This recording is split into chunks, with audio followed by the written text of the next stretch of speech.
Selamat siang semua, saya dengan Amista. Pada saat ini saya akan menayangkan edukasi kesehatan dengan judul gangguan kepribadian skizoid dengan dokter pembimbing Dr. Teresia MD Kaunang, spesialis kesehatan jiwa konsultan. Skizoid adalah gangguan kepribadian di mana penderitanya mengalami ketidakmampuan dalam membentuk hubungan sosial. Orang dengan gangguan ini secara konsisten menghindari interaksi dengan orang lain dan enggan terlibat dalam aktivitas sosial. Sebuah studi menunjukkan bahwa gangguan skizoid memiliki prevalensi kurang dari 1%. Orang yang menderita gangguan ini memiliki ekspresi emosional yang terbatas. Kurangnya interaksi sosial yang terjadi juga bisa mengacaukan hidup penderitanya.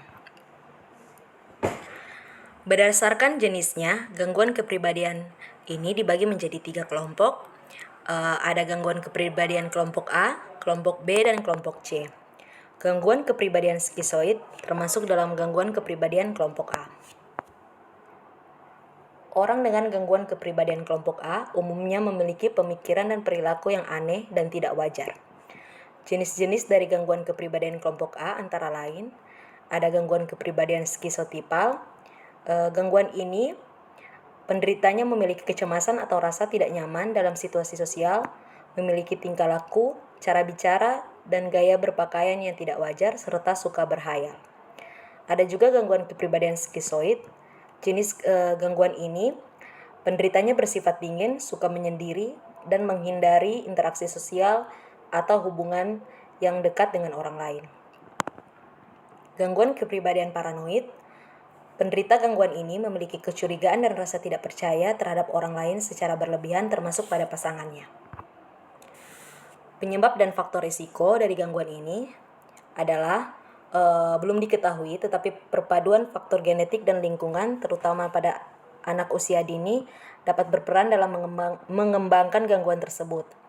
Adapun faktor-faktor yang dapat meningkatkan risiko seseorang terkena gangguan skizoid yaitu memiliki orang tua yang dingin, lalai, atau tidak responsif terhadap kebutuhan emosional anaknya.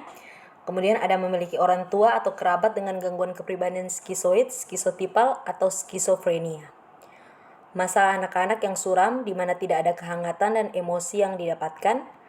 Ada juga penderita gangguan skizoid dapat mengalami gangguan kepribadian lainnya seperti depresi mayor atau gangguan kecemasan yang dapat memperburuk kehidupannya.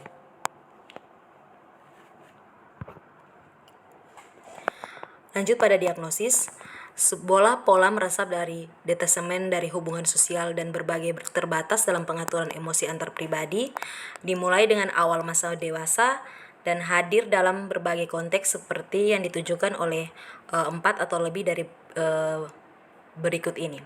Yang pertama, tidak menginginkan atau menikmati hubungan dekat termasuk menjadi bagian dari sebuah keluarga. Yang kedua, hampir selalu memilih aktivitas sendirian. Yang ketiga, memiliki sedikit jika ada minat memiliki pengalaman seksual dengan orang lain. Yang kelima, mengambil kesenangan dalam sedikit jika ada kegiatan. Kemudian yang keenam, tidak memiliki teman dekat atau kepercayaan lain selain kerabat tingkat pertama. Ketujuh, tampaknya acuh tak acuh terhadap pujian atau kritikan dari orang lain.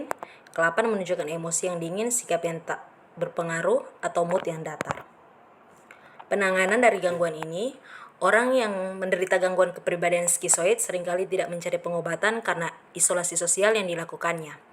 Ia juga mungkin kesulitan dalam mengembangkan interaksi bersama terapis, padahal mengobati gangguan skizoid dapat memberi dampak positif bagi kualitas hidup penderitanya.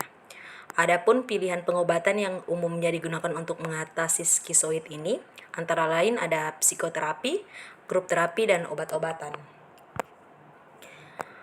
Penanganan dari psikoterapi, penderita gangguan skizoid ini akan bertemu dengan terapis dan membicarakan kesulitannya untuk terbuka secara emosi dan sosial. Terapi perilaku kognitif juga mungkin diperlukan guna mengubah keyakinan dan perilaku yang menjadi masalah selama ini.